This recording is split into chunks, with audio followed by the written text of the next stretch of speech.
سامعین، اللہ رب العزت اپنے بندے سے کنسنٹریشن مانگتا ہے۔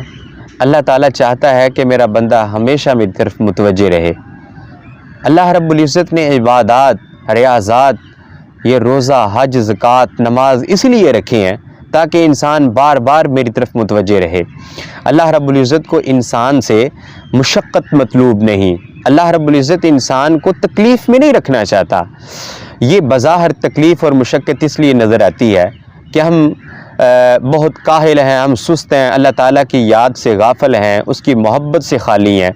ورنہ اللہ رب العزت کی محبت ہو، اللہ رب العزت کا پیار ہمارے دل میں بسا ہو تو یہ مشقت ہمیں کبھی نظر نہ آئے، یہ تکلیف ہمیں کبھی نظر نہ آئے۔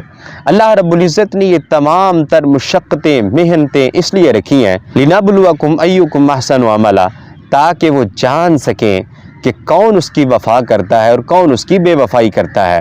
سامعین، روزہ بھی ایک ایسی عبادت ہے جس میں سے اللہ رب العزت کو انسان کی، مسلمان کی، مومن کی کنسنٹریشن مطلوب ہے۔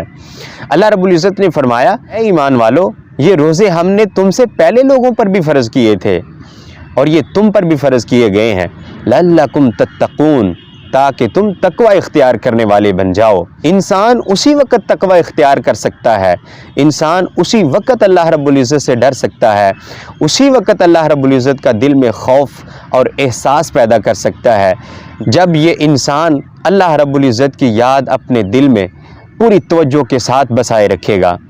جب اللہ رب العزت کی طرف توجہ ہی نہیں، اللہ رب العزت کا ڈر انسان کے دل میں کیسے آ سکتا ہے؟ وہ کنسنٹریشن، وہ توجہ کسی بھی صورت میں ہو سکتی ہے۔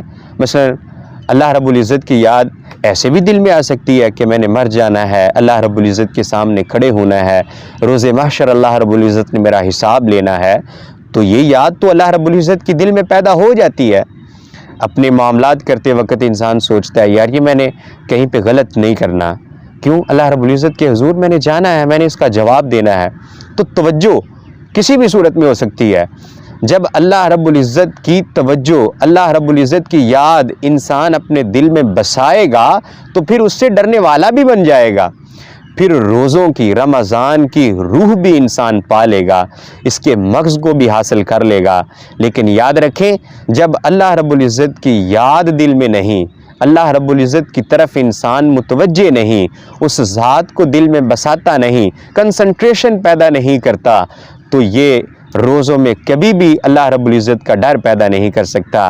حضرات، روزے کا مقصد، روزے کا نتیجہ، روزے کا ثمر ہی یہ ہے کہ انسان روزہ رکھ لینے کے بعد مکمل طور پر اللہ رب العزت سے ڈرنے والا بن جائے۔